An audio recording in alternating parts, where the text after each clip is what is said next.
Monose madzulano kuna zisa solo kwambiri lero mabanda kucha madikana tsika lezo cha 9 kumzimba kuna zisa ni watikona 10 kubwande gra kamuzu kulongwe madikana tsika lezo ya 13 kuchiteze kulongwe bwande gra nzuzu kumaso kuchili muzinda wa Blantyre.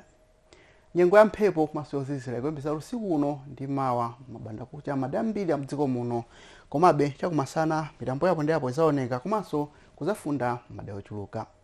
Izi zikhala yomwe ifa mdziko muno tulanda mphepo kumandisozizira mwalenga nyontho yoka munyanja ndi Afrika madambiri auna kwathu Malawi.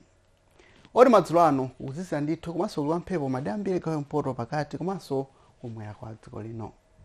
Mawa kuzazizira ni matikona 13 ku Blantyre kuzomba kumulanje kumaso ku Phalombe kuzazizira kuposerapo kunzuzu ndi kulumphi matikona 11 10 madambiri ayikaya pakati mongo Kasungu kunchinji kulongwe kudowa kumaso kunchisi. Dzuwa zoneka ndithu mawa mitambo yapo ndi yapo sephera kuoneka madena ayikaya kumwera ikaya pakati phene mwanyanja ndi kumpoto kwa dziko lino.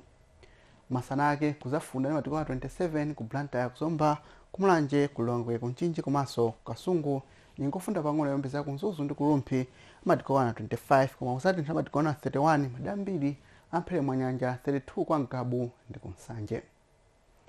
Nyengo ya mphepo yokwembezeka soto mawa ya kumasana madambiri kumaso mitambo yapo ndi yapo madena ikaya kumwera ikaya pakati phene mwanyanja kumaso kumpoto kwa dziko lino. Dere kafika mkucha uno lachitatu nyengo ya dzuwa imene zakhala soto madambiri komabe mabanda kucha zose kwambiri matikona 10 kulumphi 14 kunchinji kumaso kunchewu seza pang'ono matikona 15 kumachinga. Pale pano zaikupa za mwezi usiku wabwino.